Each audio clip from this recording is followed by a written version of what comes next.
Hello and welcome to another episode of 7 Second Offense, aka Double SO. Double SO. Cody, it's good to be back with you. Theo, likewise. It's been more than 48 hours since we have recorded, so things have actually transpired since we've last been together. A lot has happened. And yeah, we have a lot to talk about. A lot to get off my chest, matter of fact. First and foremost, something that is dear and near to our hearts.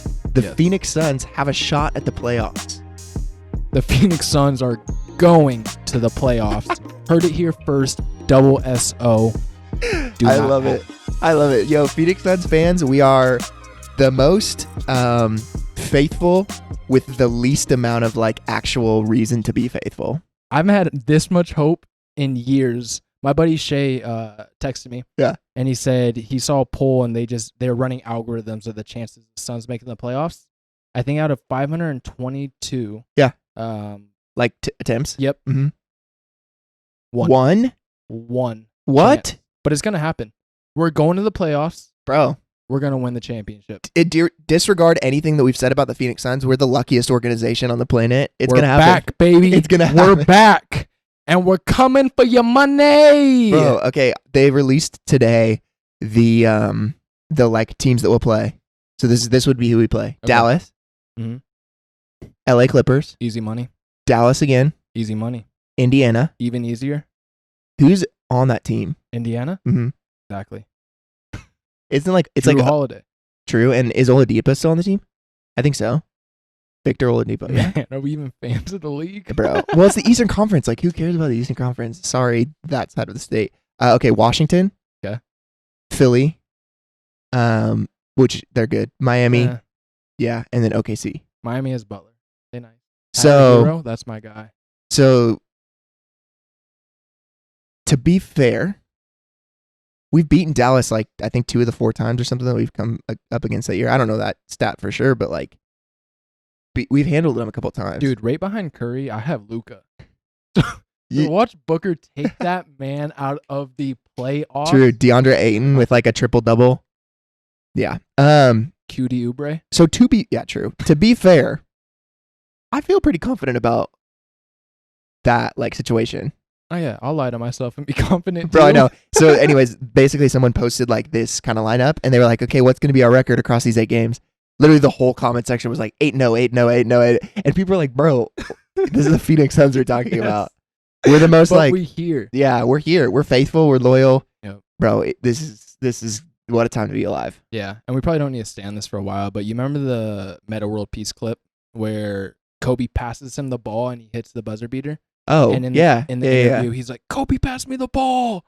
That's how I feel. The Suns can make the playoffs. Bro, I'm on a high. Speaking of Meta World Peace, did you ever see the clip where he that man is crazy. You ever see the clip where he thanks God for his baby teeth?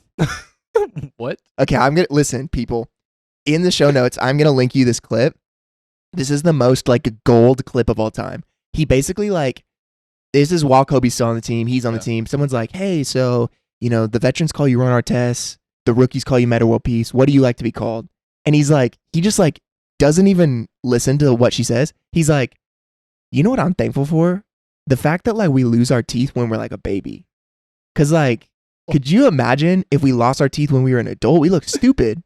But not only did God create the world in 7 days, but he thought, yo, I'm going to make them lose their teeth when they're a baby. That's good perspective. Which he's spitting facts. Right.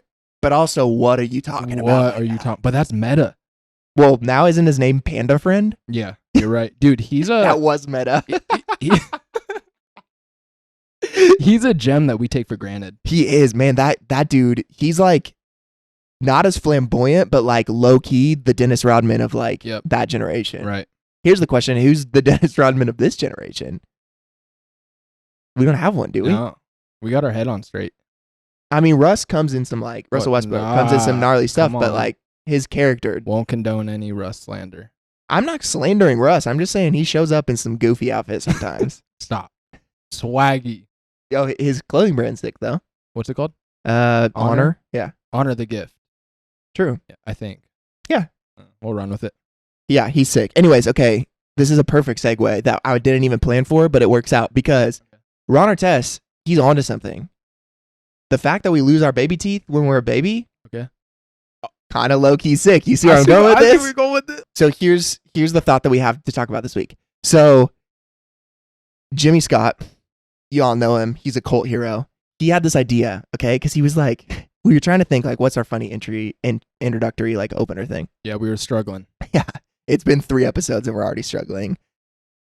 We weren't supposed to tell you that. Anyways, so he was like, yo, you should talk about the fact that like everybody dogs on magic, but it's like low key super sick.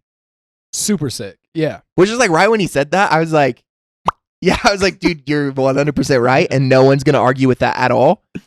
But as he says it, I'm like, yo, what if we talk about 3 things that are underrated that you mess with? Underrated that I mess with. That you mess with. So do you want to go first or you want me to go first? I'll take the lead. Okay. But I'm gonna say this. Okay. I'm gonna start in with some heat. Okay. But it's gonna get hot in here. Oh, Because God. my third one. We haven't talked about this. I have literally no idea what he's gonna say. Right. So I'm gonna start with this. Underrated. Let me talk to you about anime. Okay. Why don't you like anime? Because you think it's whack. Be honest. Everybody thinks anime's whack, and I'm not here for it. Yeah. You like drama? Yeah. Yeah. Do you like comedy? I do. I know everyone watching just said yes too. True. Do you like Out loud. Do you like action? 100%. All right, so take a blender of all that Okay. and blend it all up, Okay. and you get anime. Yeah. But everyone thinks it's weird, right? Right. Let me tell you what's weird. Taking a 40-year-old man, Okay. okay, put him in an American flag costume with a dang shield, and we got Captain America, but y'all want to fangirl over that? That's true. Stop playing with me. That's fair. Character development, Yeah. anime like never before. Let's go. I'm telling you, like in my own personal life, Okay. I've been praying that, your boy starts to cry. Get rid of some masculinity in my life. And I'm telling you, anime has gotten close to breaking me. What's like, I've never touched anime before. Yeah. Granted, I have. But I'm saying, never touched anime before. Where do I start? I would say you start with Sword Art Online. Great story. Whoa. What did you just say? Sword Art Online. Sword Art Online. Netflix. Okay. Incredible character development in that, which I'm a big fan of. Yeah. That's where everyone needs to start. Okay. From there, the rest is history. Yo, hashtag Weebs. Weeb Nation. If you're out there. Hashtag what? Weeb. Isn't that like the anime like? Oh, now I'm fake. I don't know. No, you're that Weeb Nation, dude. It's okay. Word. He's leading the way. Okay. Yeah. I'm with it. What's the next one? So I'm gonna go into something that I take a lot of heat for where I live. Okay. I have this really cool habit, and I think it's weird when people don't have it. Okay. Where no matter the time, no matter the day, I know what you're about to say. No matter the season, I lock my door when I step into my room. Yeah. I have to. Yeah. It's weird if you don't. But my roommates get so frustrated with me that my door is constantly locked. Are you just like a private guy? No, it's just, hear me out. Okay? Story time. Especially at night. Like, they all sleep with their door open. To me, that's so weird. Because someone's going to like break in and steal your stuff? Not steal myself, but murder me. Oh, right. My bad. Yeah, come on. Gilbert, Arizona. You don't know what could happen. When you don't lock the door, you're not showing stewardship over your own life. Yeah. Someone walks into your house. Yeah. And you're sleeping. Yeah. Straight access to you. Yeah, fact. If your door's locked, you're going to hear them. Yeah, dude. They're probably like, shoot, I literally can't break through this like door that you can buy at Ace Hardware. Locking your door is so underrated. Do you just, here's the question. Do you just go with the like house's lock, or do you like put your own lock on it? What you mean? Like, I know some people that they didn't trust their roommates. To be fair, this like he had reason not to trust his roommates, but he put one of those like added like a deadbolt at the top of it. Oh, right. Or like a little chain lock that you get in hotels. No, you're just. I'm not a psychopath. I just lock my doors like every human should. Okay. I'm not even gonna take shots of the Midwest people who leave their keys in their car. Yeah, still. bro, that's next level. Next level. People, you've heard of Agritopia. Yeah. Bro, I know some people there, and they don't lock their front door. Bro, it's crazy. Listen, people are crazy. 2020, we're locking doors. Facts. And the thought of that is underrated. Facts. Okay. I'm with you. Feel me? Number 3. So I'm waiting for. God, yo, I'm not gonna lie. This is turning out better than I thought it was gonna turn out. I've been waiting to drop this on you. Oh gosh. What do you sleep with? What do you? My wife? Hey, come on, baby. No. Weirdo. A pillow. Thank you. Okay. I'm a married man. That's true. Okay. All right. So you sleep with a pillow, right? Right. We're done with that. No more pillows. No more pillows from here on out. So you just don't sleep with a pillow. Ask me what I sleep with. What do you sleep with? I'm so glad you asked, dude. I sleep with a thing called a pregnancy pillow. Now, yeah. I'm funny. Okay. What's a pregnancy pillow? So glad you asked. Yeah, I was not gonna get there. I'm here for this. A pregnancy pillow is something only pregnant women know, and myself. Cody Bender. So imagine your pillow. Okay, I'm imagining it. And imagine your pillow grew legs. So you still have the rectangle aspect. But you okay. But instead of it closing off, it grows legs that are as long as you. So my pregnancy pillow is literally 5 feet, I think 10 inches almost. It's long. Okay. And so when I get in bed, I get in between it, and my head is back, but I got these two legs that are chilling by my legs. So do you sleep on your back? Oh, I'm getting there, baby. Oh. Let me tell you. Okay. Listen, who doesn't like to spoon? Yeah, that's fat. That's fat. A cuddle. Yeah, right. But here's the thing, I'm also mad single. Right. So but let me tell you something. Your boy flips over to the side. Yeah. And I could be big spoon whenever I want. Yo. So I got that, and I'm sleeping on this side. And when I'm not feeling it, I could be little spoon, and I flip over to this side, and I have a whole nother leg I could cuddle up on. But wait, hold up. You also could be big spoon and little spoon at the same time. I haven't been using this thing like I should. You could be middle spoon. Bro, how have I never known this about you? Dude. To be fair, I'm like not too open about it until now. To be fair, why would you broadcast that? Yeah. Okay, I have so many questions. Where did you find what brought you onto the pregnancy pillow? You just Instagram ads? They're like, yo, this guy's probably pregnant. Yeah, my mom put me onto it, honestly. Okay, and she was like, yo, I think you would like this. So she actually bought me one. I have not used a regular pillow. To be fair, I mess with body pillows for sure. Right. This just sounds like the Cadillac of those. Like the Mercedes, the G-Wagon of a body pillow. Bro, that's next level. Dude, I think I might buy you one. They're actually cheap. Bro, on Amazon, $39.99. You could get one, buy one half off. Yo, I'm sure our fan base is a bunch of pregnant women, so I'm sure they could just link like their favorite pregnancy pillows down below. How sick would it be to get sponsored by pregnancy pillows? Bro, could you imagine if the first sponsor that we get? I'm not even. It's not even funny. What company? I'm so passionate about this. I don't understand why people use regular pillows. To be fair, I'm not gonna lie. This sounds sick. Like I'm with it. You. Thank you. But underrated. Wow. Yeah, that's big underrated, dude. You killed that. Thank you. This is the greatest section of our podcast that we've done so far. Dude, I've been so stoked about this. Jimmy Scott, good stuff. Okay, here's my 3. Not nearly as good as that. Let's hear. Well, the first one. Yeah, I'm just taking Jimmy's. Magic. Easy. Why though? Okay, there's this show. I forget what the show's called. It's like a British sitcom, and in the show, like this girl like goes on a date with a guy. She's like, "Oh, I'm vibing with it." They go on some dates. It's working out, and then she's like, "Well, I'm gonna introduce my friends to this dude." So she brings him over, and he's like wearing this like black cape, and he keeps like he'll pick up water, and then he'll like do this, and like drink it like just like very like Vanna White like flowy. Right. And so he leaves, and they're like, "Why are you dating a magician?" And she's like, "What are you talking about? Like, I don't know what you're talking about."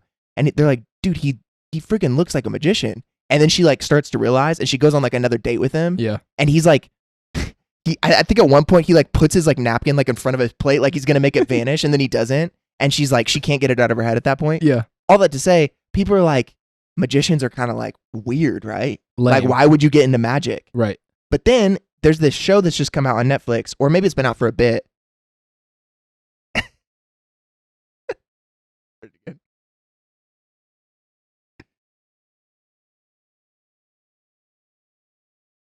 Yeah. We're recording. You're good.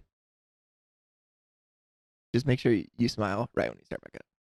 Luckily, this will be able to pick it up. Right. Okay. But then there's this show that's come out on Netflix recently, and it's like I'll link it below. But it's like this. It's this dude that just does street magic. Have you seen it at all? No. It's been advertised. There's this clip in it though where he like basically he goes to this park and he gets this entire group of park is full of actors. Right. So like everyone there like is an actor. Okay. And then basically they bring one dude who like isn't an actor. And the thing is, he like walks in and he's like, yo, can I get some volunteers? So he gets 2 volunteers. They come and sit down like in chairs like we're in. And then he's like, I'm going to make you both disappear. So then he goes to the first guy and he puts the blanket over him and he takes it off and like the dude disappears. Right. And the guy's like, whoa, what? Like this is freaking crazy, dude. Like losing his mind. And then he's like, you can tell he starts to get nervous. Right. And then he like puts the blanket over him and he takes it off and everybody can see the dude. But all the actors react like he's he's gone. invisible? And the dude is losing his mind, dude. He's like literally is like freaking out. Like to the point where like he walks over and he goes and like grabs the water. He had a water bottle that was down. Yeah. He like goes to pick it up and someone's like, yo, the water bottle's floating. And she's like freaking out. Like losing his mind. Looking around. Yeah. He's like trying to like mess with people and stuff. Right. Anyways, I watched that clip and I'm like, first off, this is hysterical. Yeah. Second off, that's like the fact that guy can pull that off, that's sick. Mm-hmm. I mess with magic hard. Yeah. David Blaine stuff. So sick. Bro. Unreal. The last like documentary he did where it was like with all of these like celebrities and stuff. Some of the stuff he did, I'm like, like what? Right. Crazy. So crazy. Anyways, okay. Mess with magic. Okay. Big time. That's big underrated. Yeah. Even like classmates who are doing magic in school. Right. Underrated. Right. Sorry, go on though. Okay, number 2.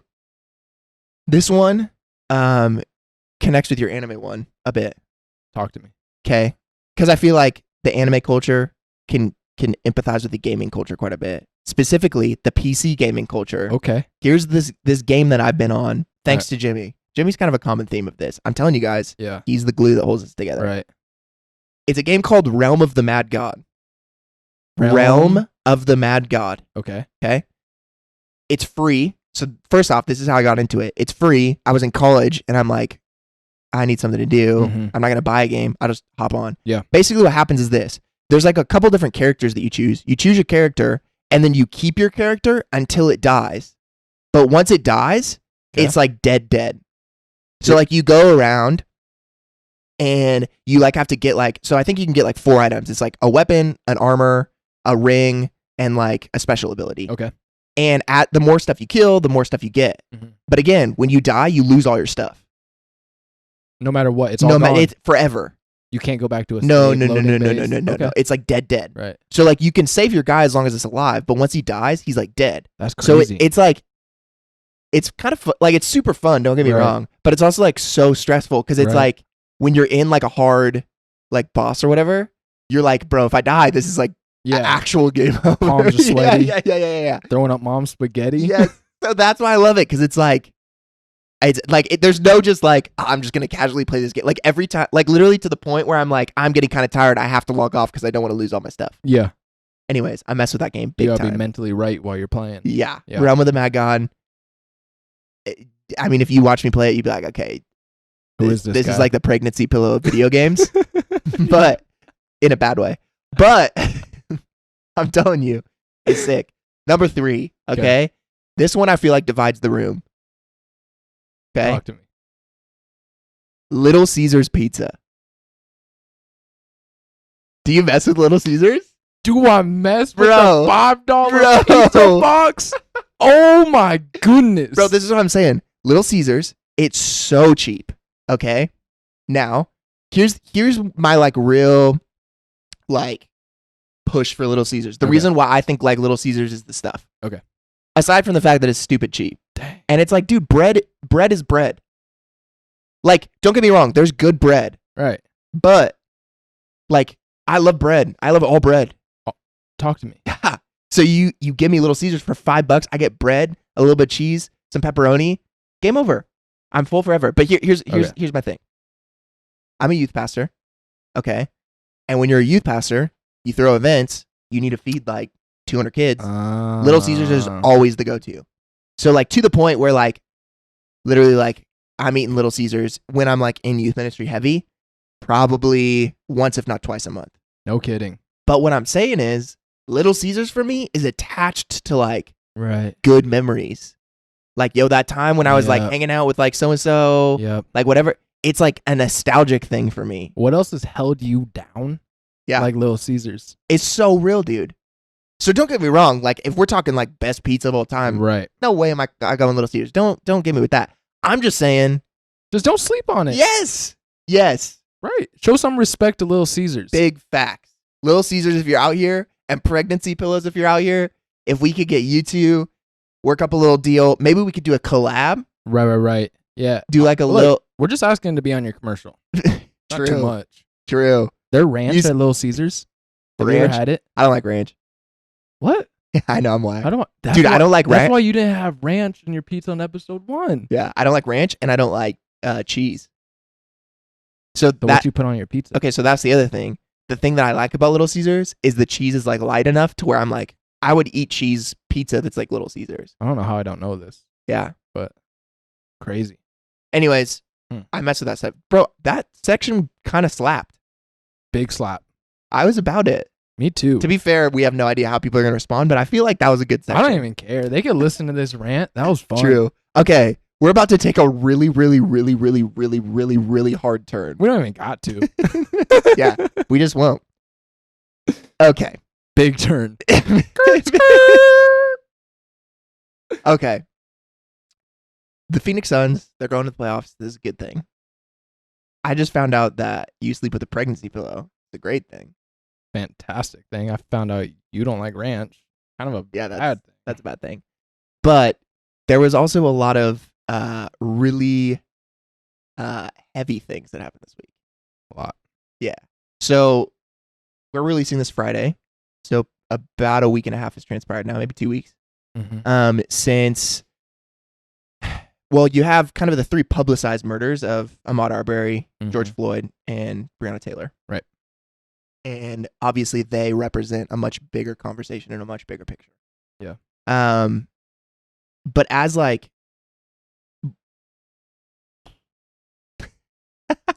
it's like, here's what I want to say. Let me start with this. This will give a good framework to why I'm like, yeah, because I don't know where you're going. What even say?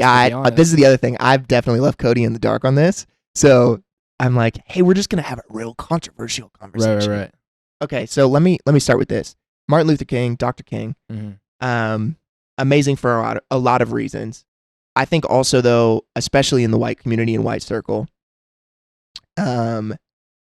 is like misunderstood for how he navigated things. I think the civil rights movement, like back in the 80s and 70s, and kind of that whole movement of a lot of those very prolific and profound men and women, a lot of it in the white community, I think, is just whitewashed and not understood to what it really was understood. Okay. Because I've been rereading through a lot of Dr. King stuff, and I think right now, sometimes there can be some white men and women that I've seen, we're talking 2020 now, that have kind of used him as like well, let's just like be peaceful and like not do anything, and like that's what he did. But it's like, that's not really like fully what he was about. Yep. But there's this letter that he wrote.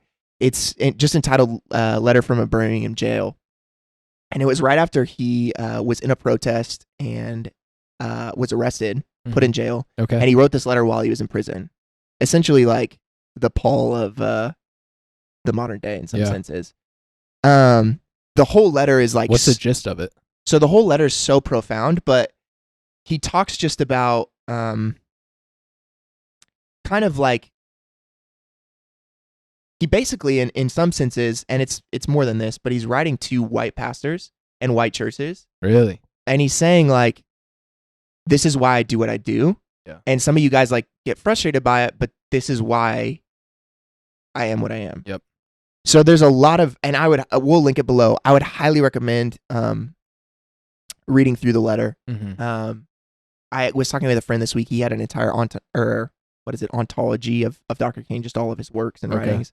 I mean, a lot of stuff, and by no means is he the only person, but okay, so he writes this whole letter, but I want to read this one piece of it because I think it kind of sets the framework for why I want to start this whole conversation that we're about to have, I think this lays a good foundation to it. So he says this. He says, there was a time when the church was very powerful. In that time when the early Christians rejoiced at being deemed worthy to suffer for what they believed. In those days, the church was not merely a thermostat that recorded the ideas and principles of popular opinion.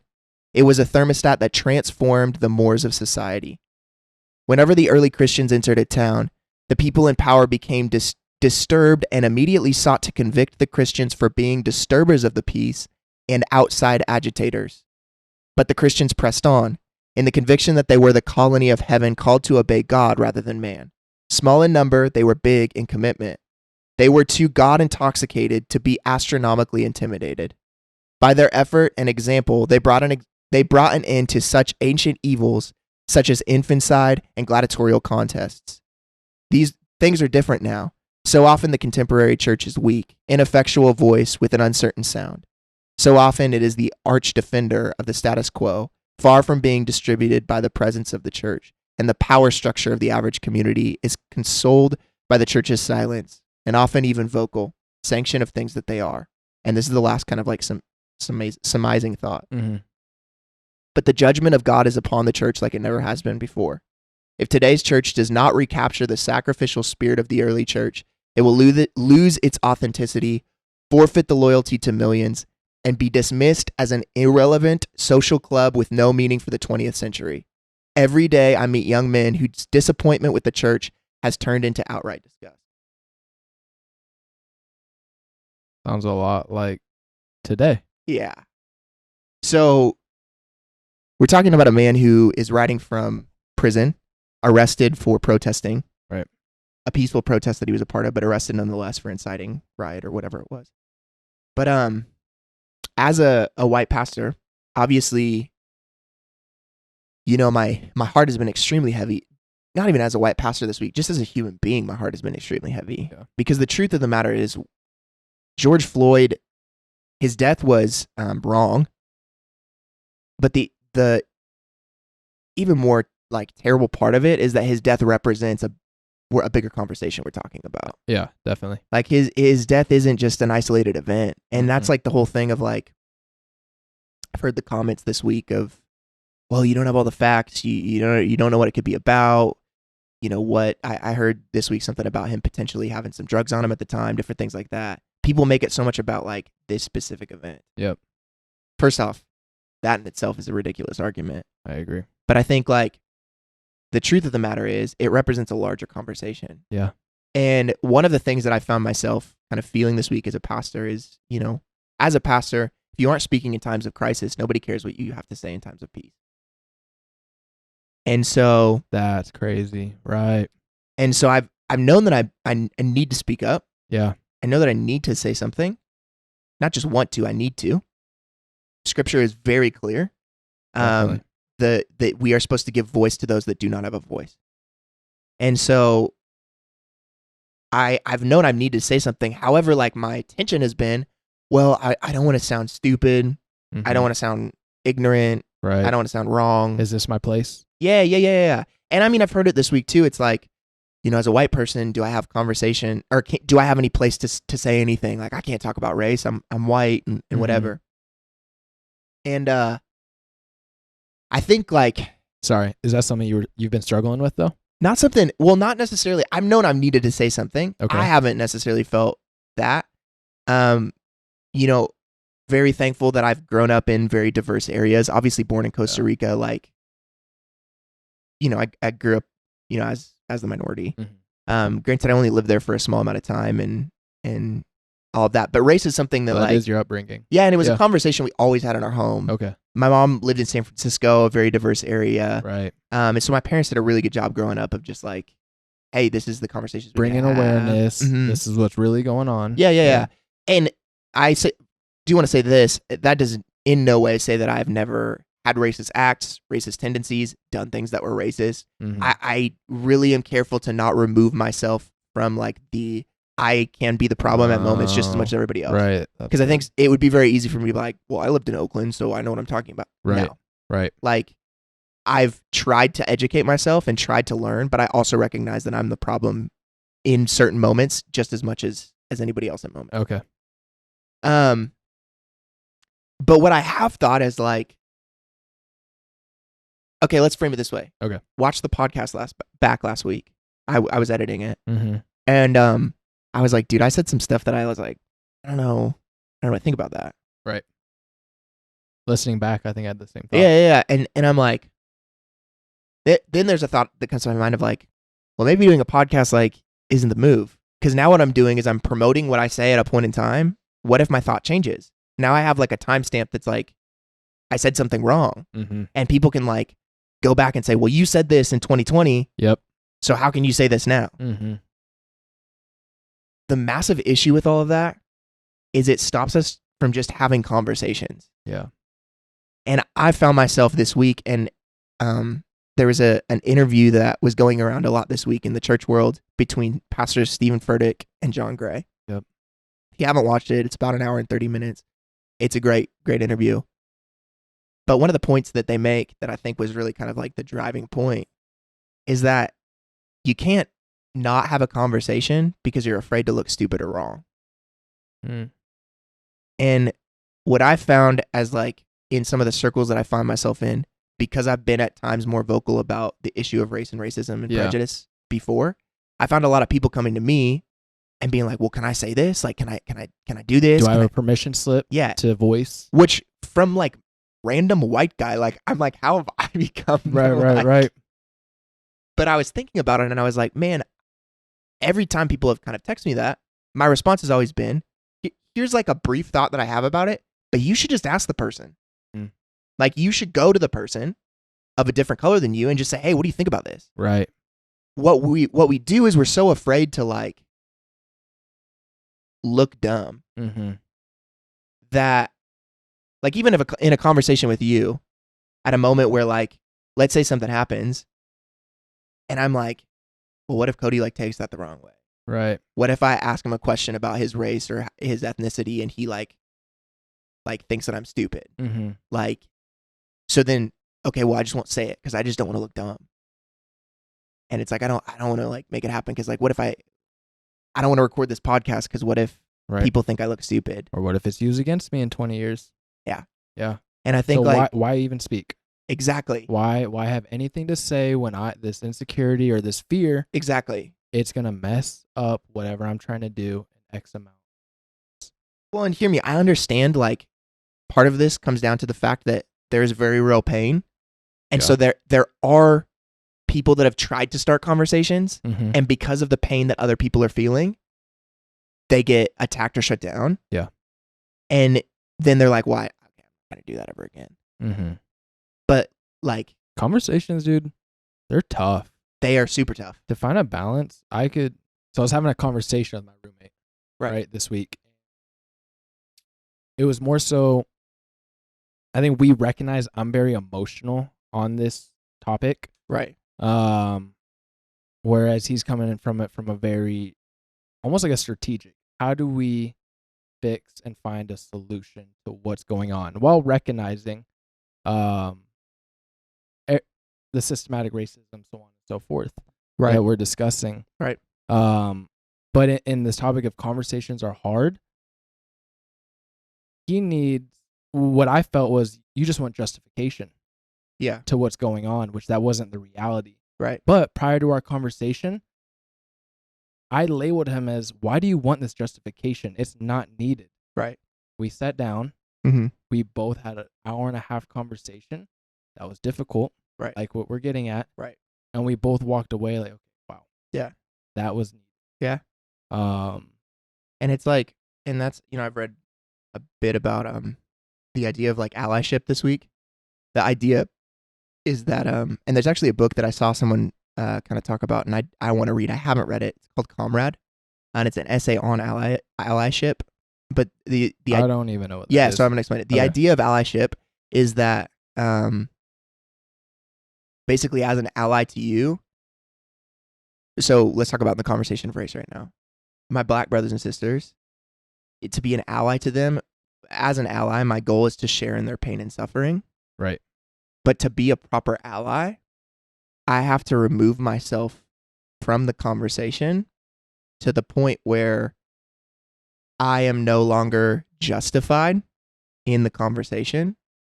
So to be a true ally, like I have to be okay with saying like, I am wrong or I'm the problem, or even saying things like, I at times am racist. I could be racist. Because what happens is like when you enter this conversation, there's another idea called white fragility, but it's basically the idea of like when you talk about conversations of racism, typically white people or people in white spaces or white thinking, we have like a really hard time like having these conversations. We give up really fast because we're like, this sucks. This is never going to be solved. Bye. Okay. You know what I mean? Right. It's So we have a poor racial stamina. And so the idea, poor racial stamina. Yeah, that's crazy. And so the idea is like, we need to continue to show up, continue to be okay with the fact that we could be the problem in certain moments. And until we do that and remove ourselves from the center of the conversation, we aren't able to actually be a true ally to, in this case, our Black brothers and sisters that are going through something. Now, is this what you're saying only directed towards the Caucasian community? I mean,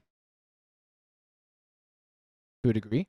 Yeah. Well, yeah. So, I mean, I will say, as a Caucasian, yeah, like we're by and large the problem. Right. But I think like now you talk about people that have grown up in white spaces and people that have grown up in maybe non-white spaces or diverse spaces. Because I have friends that, you know, I moved from Seattle to Arizona right after the election. And there was a lot of, the last presidential election, there was a lot of conversation about like race and injustice at the time. Yep. And so basically like I moved down here and I'm just coming out of this world where like all of the churches that I was around, they were all like having panels with like, you know, African Americans and cops and even Asian families and different people. And I learned so much like in this time. Okay. I come down to Arizona and I'm like, let's keep it going. And then it was like, hush. You're just not going to find that here. And so, and let me say this, this is my experience. So I am not saying like Seattle churches are right and Arizona churches are wrong. That's not at all my heart. I know for a fact that there are pastors and churches in Arizona that are doing it right. I know that. But my experience, it was kind of, you know, it was a tough thing to walk through. But then I say that to say, I started to have some conversations with some people, ethnic minorities, POCs, and like, I realized probably even for the first time that like the Black experience is different from person to person. Okay. And just because somebody is Black or is not Black doesn't mean that they have the same thinking as the rest of the Black community or the rest of the white. Right. It's all about growing up and where you come from. Yeah. So I say all of this to say, 1, I do not have the answer. 2, I know that I am not the answer. 3, I don't expect this conversation to be some sort of profound anything. Right. 4, I probably said plenty of things just now that offended all sorts of people. But 5, and most importantly, I want to have these conversations and am willing to look wrong and stupid because I recognize the only way that we make any sort of leeway or any sort of headroom is for me to say, I'm okay with looking stupid and being wrong. Mm-hmm. Let's just talk about it. Right. So that I can learn and hopefully try to get better. Right. Learn, progress, and let's call it what it is. Yeah. Generational curse that was never handled. Yeah. Wasn't allowed to be handled. Right. And we're facing our Goliath. Right. Yeah. David, he faced Goliath, right? Right. That wasn't ever supposed to be his battle. But faced it.